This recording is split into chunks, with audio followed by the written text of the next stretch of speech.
Hello, welcome to our Safeguarding podcast. My name is Emma Swan. I am a partner in our education team here at Forbes. I'm going to be speaking to you about safeguarding in schools and the recent changes to keeping children safe in education. I'm very happy to be joined by my colleague, Coral Putrell, who is an associate in our education team. So as a starting point, KISHE is of course statutory guidance. This means that your policy and procedure must comply with this guidance. Given that the guidance is subject to frequent update, we always recommend conducting a full review of your policies for the new academic year to ensure that your policies are compliant and staff are appropriately trained. Coral, what are some of the changes to KISHE that schools should be aware of? Absolutely. So in terms of general updates, KISHE clarifies that the role of virtual school heads was further extended to include a non-statutory responsibility to promote the educational achievement of all children in kinship care. In terms of safeguarding and supporting alleged child perpetrators of abuse, KISHE now signposts to Sure Space, and that's an online resource developed by the Lucy Faithfull Foundation in collaboration with the Home Office. To reflect that the Teaching Regulation Agency's Employer Access Service has closed, KISHE references instead the department's Check a Teacher's Record service. And the section of KISHE which deals with preventing radicalisation is no longer noted to be under review, and that's following publication of the definition of extremism in March 2024, given the time that has now passed since the definition was published. So those changes aren't too substantive. Emma, is there anything else that we need to be a bit more aware of? Absolutely. Thank you, Coral. So the section of KISHE relating to alternative provision has been updated to highlight the obligations on schools where pupils are placed in alternative provision. So KISHE requires schools to obtain written information from the provider that appropriate safeguarding checks have been carried out on staff. Now, this includes confirmation that the provider will inform the school of any arrangements that may put the child at risk. So we're thinking here, say, of staff changes. So the school can ensure itself that appropriate safeguarding checks have been carried out. In addition, schools are required to know where a child is based during school hours, perhaps somewhat unsurprisingly. But in practice, this includes having records of the address, not just of the provider, but also, of course, any subcontracted provision or satellite sites that the child may attend. Also to note, schools should always review alternative provision placements. We would say at least half-termly to ensure the child is regularly attending and that the placement continues to be safe. If there are any safeguarding concerns, the placement should be reviewed and, if necessary, potentially terminated unless the concerns can be satisfactorily addressed. Another area that I would just cover as well is online safety. Now, KISHE has been updated to reflect the online risks which schools should be aware of. So this includes children being exposed to fake news, misinformation, disinformation, and conspiracy theories. Schools are signposted to the department's guidance, generative AI, product safety expectations when considering the use of AI in schools. We're actually organising a separate seminar on AI because it's an important new area for schools to get to grips with. The other guidance that I would just like to flag is that KISHE references some guidance which the department published over the summer. So this includes the revised guidance on relationships, sex, and health education. We are, of course, still awaiting at this time the gender questioning children guidance. This has been in draft form since December 2023. Now, KISHE no longer explicitly requires schools to refer to this guidance when supporting a gender questioning child.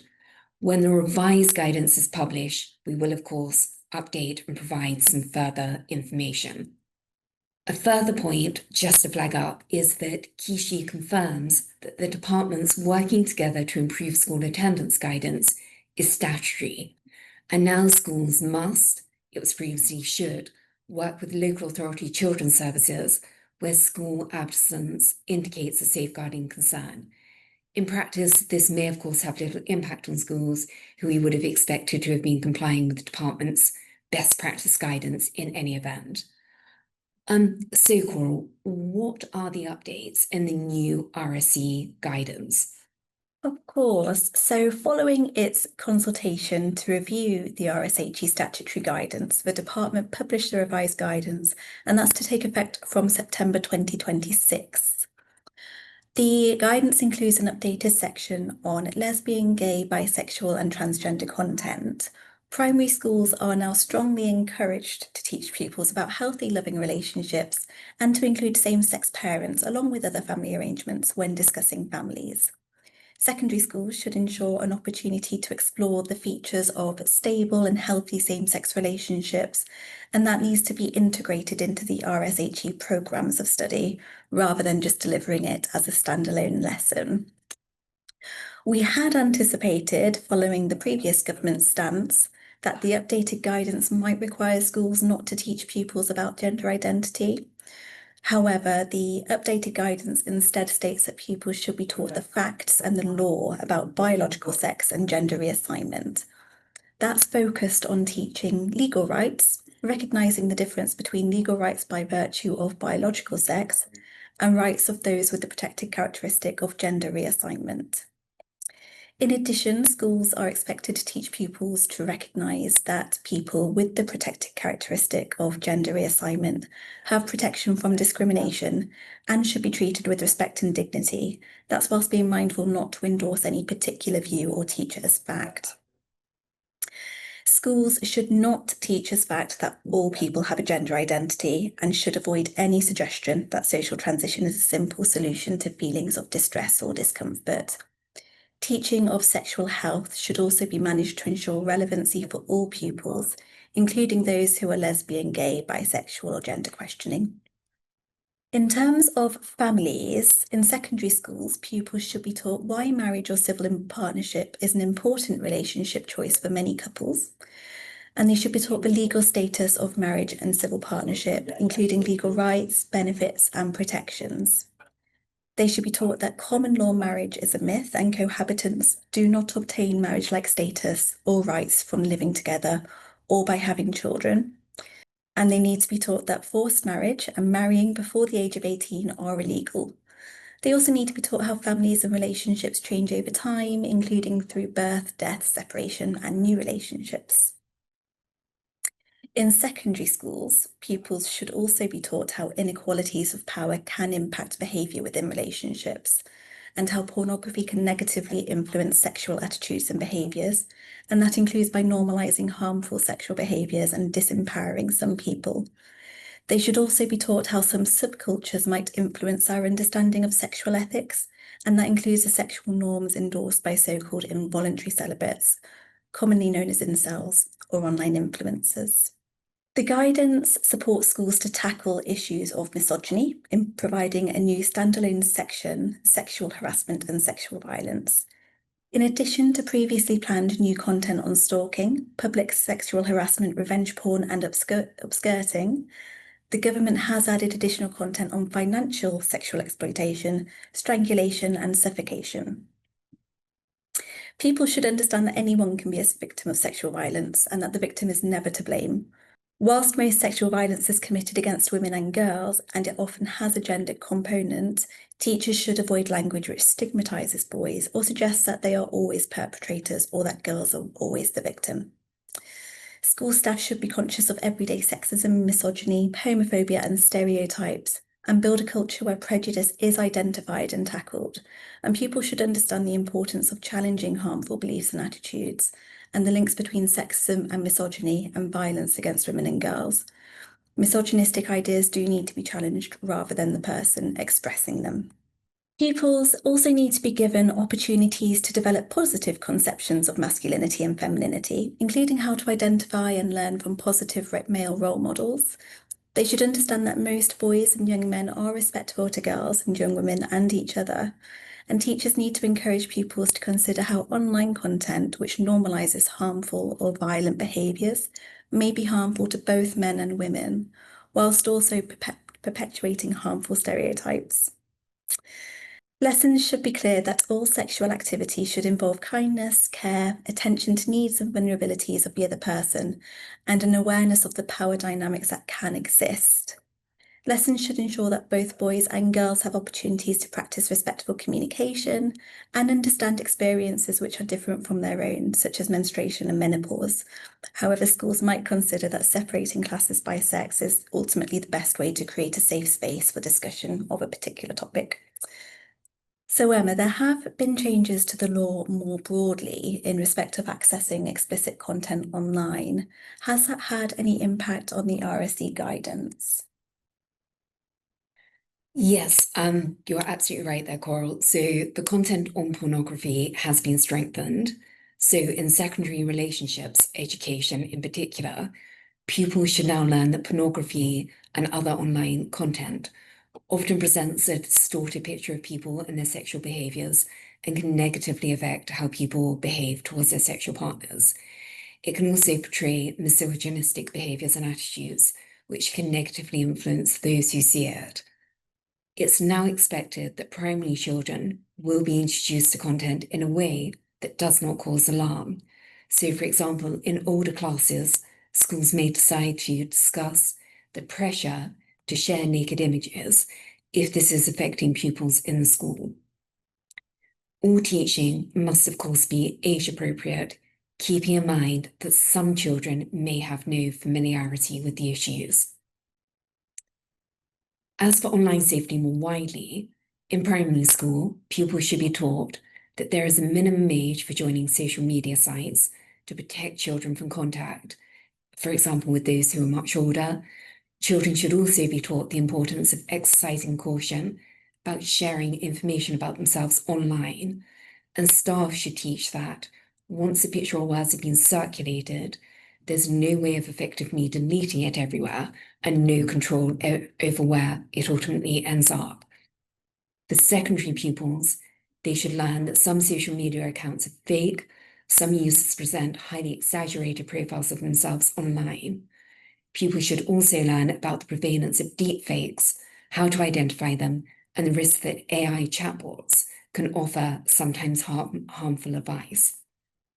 I would also just like to flag up the revised guidance includes new content on suicide prevention. So secondary schools need to consider how to safely address suicide prevention. Teachers should now discuss loneliness and bullying and how to cope when things go wrong in life. It's also important to ensure pupils understand how to seek help from a trusted adult. The guidance states that secondary schools may choose to teach about issues not listed in the curriculum. So we're thinking here perhaps topics such as eating disorders. However, we would just remind schools that it's important to ensure that children are ultimately signposted to external support where that's really needed. A further point to make is that the revised guidance includes a section on sharing teaching materials with parents. Now, schools should take steps to proactively engage parents and make sure they're aware of what is being taught in RSHE. So when developing policies, schools must ensure that they consult with parents and provide a sample of the resources that they plan to use. Now, parents need to be able to review all the teaching materials on request. However, just to be clear, this doesn't extend to allowing parents to actually veto the curriculum content. What I would mention, though, is that when you're contracting with external providers, it's important not to agree any contractual restrictions on showing parents any content that the school will use. We are always very happy to support you when reviewing any commercial contracts. So any contractual clauses that actually seek to prevent schools sharing material with parents should be void. Now, although as mentioned, the revised guidance does not come into force until September 2026. As a school, you may want to introduce these changes earlier, and given the extent of the changes, you will obviously need to take steps to ensure you're ready to make these changes before next year. Now, Coral, when considering Kishi, one issue that comes up is how to best manage safeguarding concerns against staff. Do you have any information, any thoughts about this? Absolutely, yes. It's a big area for schools. So there are two levels of concerns and allegations that may be made against staff members. The first is a concern or allegation that may meet the harm threshold, and the second is a concern or allegation that does not meet the harms threshold, and we commonly call those low-level concerns. Dealing with the first one, concerns or allegations that may meet the harm threshold, this is a concern or an allegation that might indicate a person would pose a risk of harm if they continue to work in their present position or in any capacity with children in a school. And that includes anyone working in the school, including supply teachers, volunteers, and contractors. So it could be that the individual has behaved in a way that has harmed a child or may have harmed a child, has possibly committed a criminal offence against or related to a child, has behaved towards a child just in a way that indicates they may pose a risk of harm, or they've behaved or might have behaved in a way that indicates that they may not be suitable to work with children. So that includes behaviour that may have happened outside of school that might make that individual unsuitable to work with children, and that's known as a transferable risk. In these cases, you need to immediately contact local authority, children's social care, and the police if appropriate, where a child has been harmed, that there may be an immediate risk of harm to a child, or if the situation is an emergency. So there are two aspects. The first is looking after the welfare of a child, and the designated safeguarding lead is responsible for ensuring that the child is not at risk and for referring cases.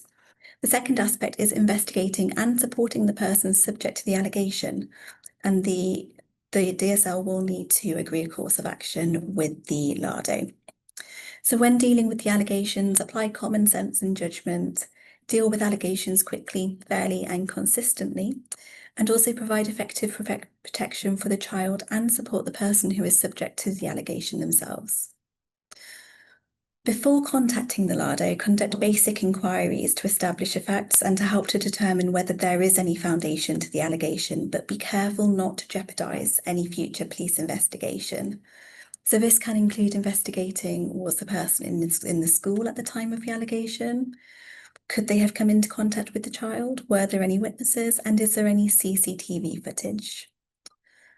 When to inform the individual of the allegation should be considered really carefully on a case-by-case basis with guidance as required from a LADO and, if appropriate, the police.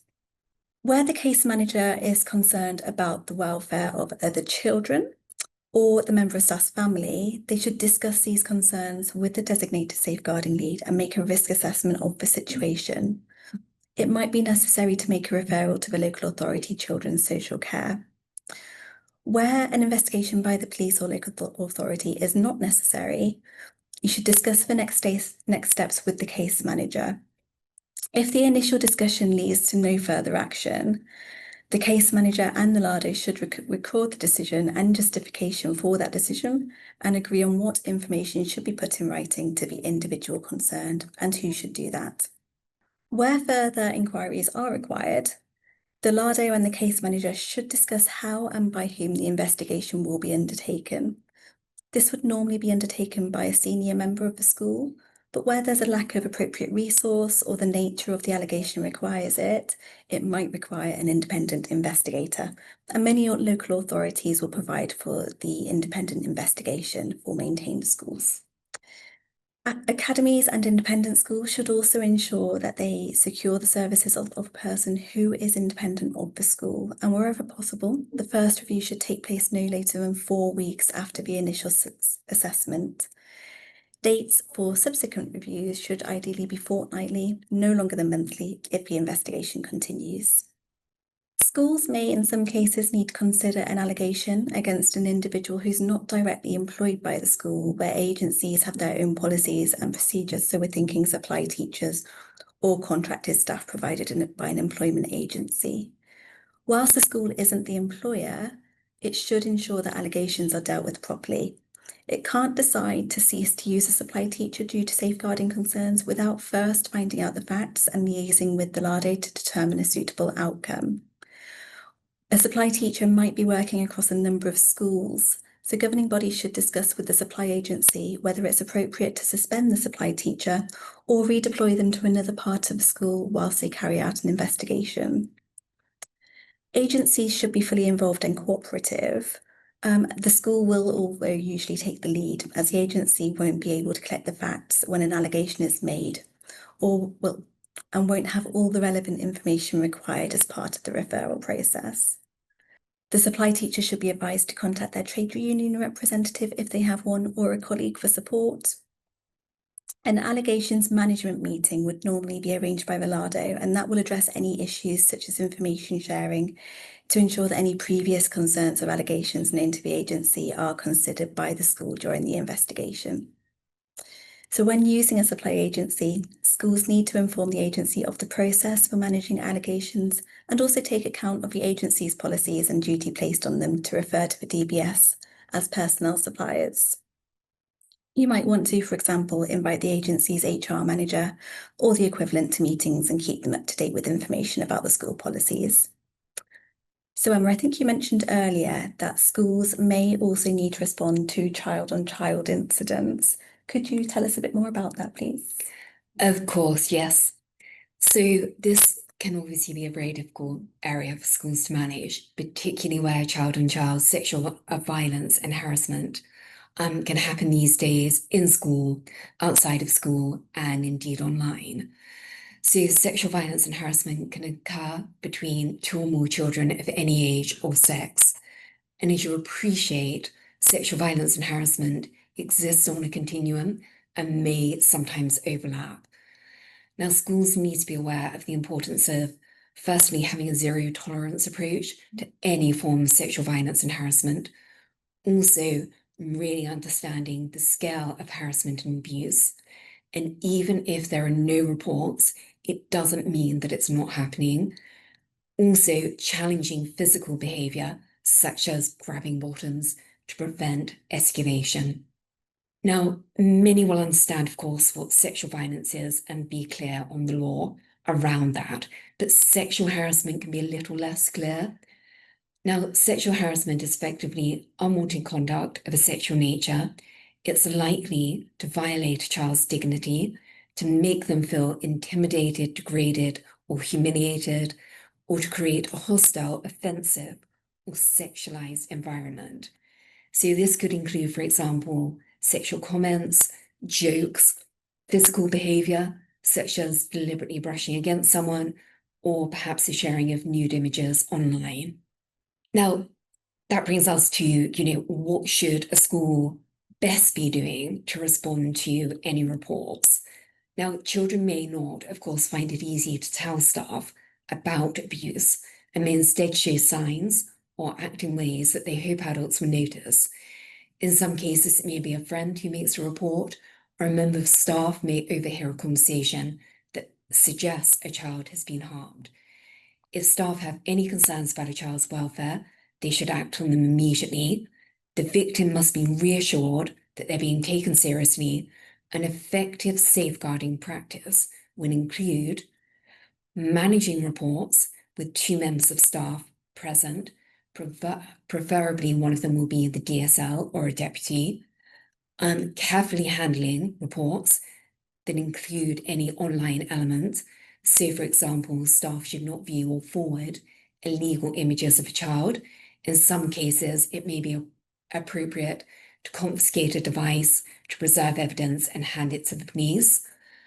Staff should not promise confidentiality. It's likely information is going to need to be shared. You need to keep in mind some children may face additional barriers to telling someone something because of their vulnerability, such as their special needs.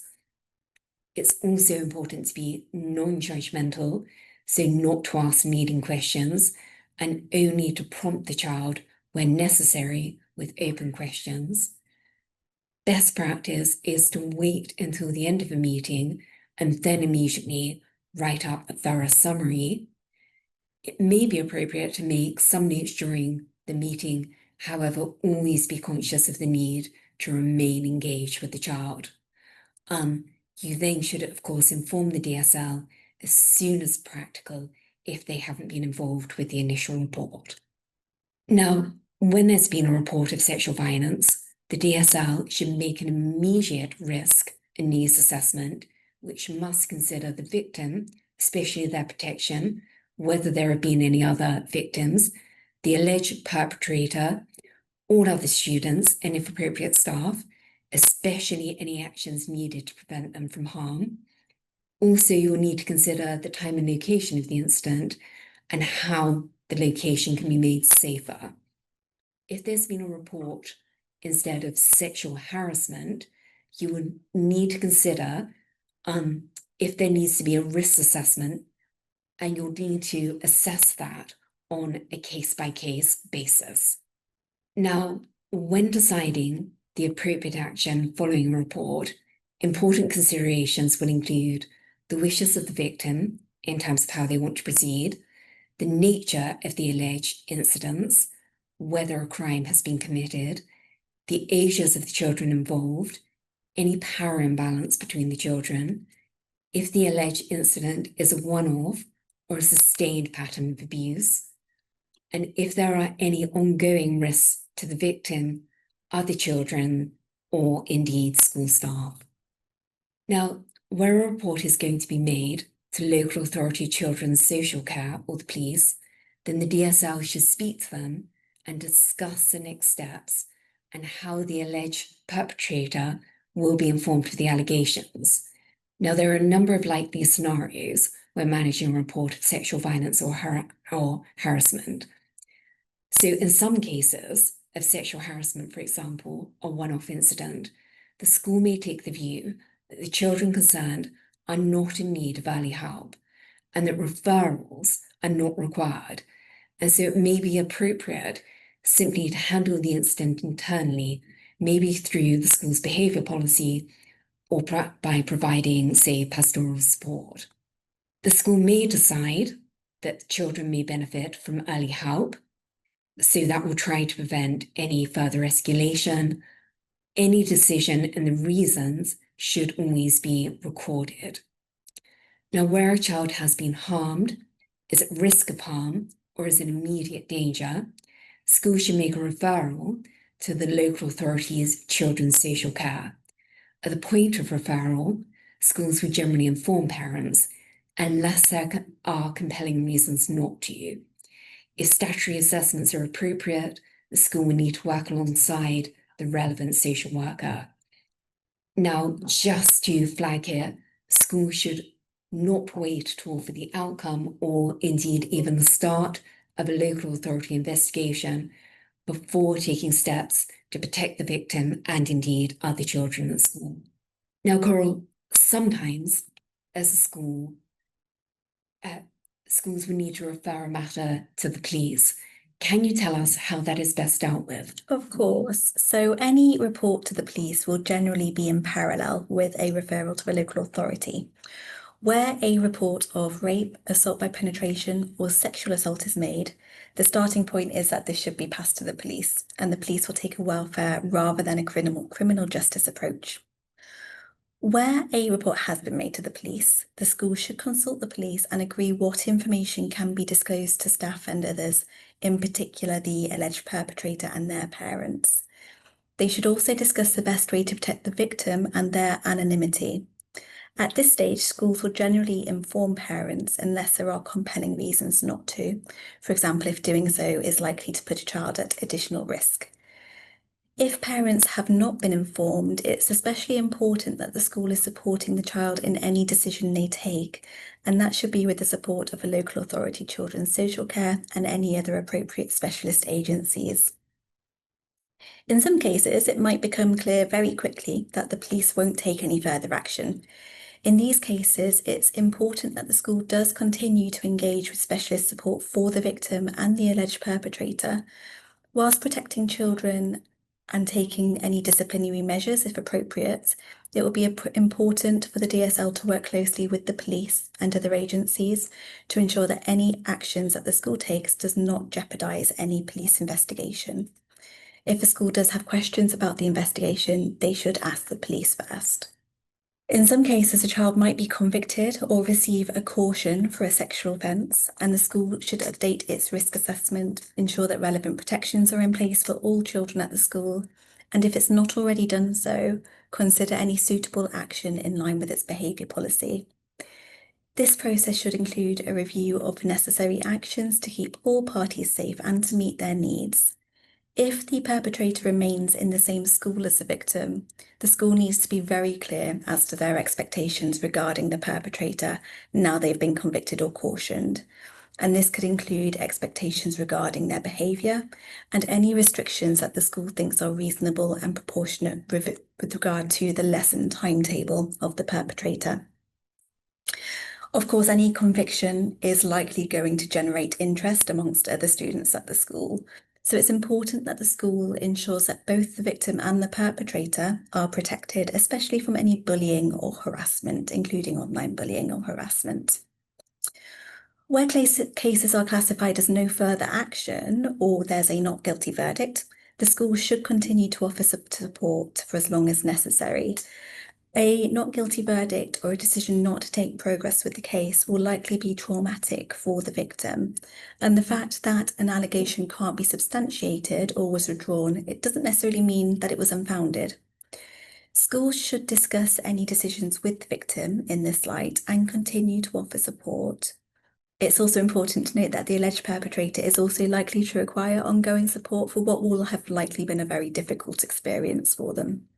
In some cases, a child might ask for their report to be kept private and ask the school not to tell anyone about the sexual violence or harassment that they've been victim to. There's no easy or definitive answer when a victim makes this request. If the victim doesn't consent to sharing their information, staff might still be able to lawfully share it if there is another legal basis under GDPR that applies. For example, the public task basis may apply, where the overall purpose is to perform a public interest task or exercise official authority, and that has a clear basis in law. Advice should be sought from the DSL, who should consider parents should normally be informed unless this would put the victim at greater risk.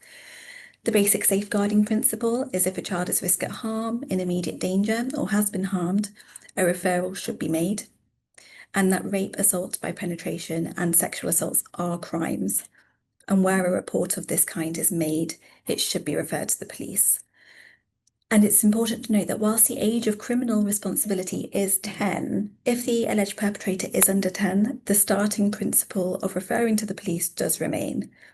And as I mentioned earlier, the police will take a welfare rather than a criminal justice approach in these cases. Ultimately, though, the DSL will have to balance the victim's wishes against their duty to protect the victim and the children at the school. If they decide to go ahead and make a referral or report to the police against the victim's wishes, this needs to be handled really carefully and the reasons should be explained to the victim and appropriate specialist support should be offered. Schools should do all they reasonably can to protect the anonymity of any children involved in any report of sexual violence or harassment. Amongst other things, this will mean carefully considering, based on the nature of the report, which staff should know about the report and any support that will be put in place for the children. Thank you, Coral. What should the school do then if the report is unsubstantiated, unfounded, false, or malicious? Absolutely. Whilst we hope that children aren't making too many malicious reports, it can happen. If a report is determined to be unsubstantiated, unfounded, false, or malicious, the DSL should consider whether the child or the person who made the allegation is in need of help or may have been abused by somebody else and this was a cry for help. In such circumstances, a referral may be appropriate. If, however, a report is shown to be deliberately invented or malicious, the school should consider whether any disciplinary action is appropriate against the person who made it as per their behaviour policy. Thank you, Coral. I hope this has been a helpful overview of your safeguarding obligations. It can be a very complex area. Please do feel free to get in touch if we can help further.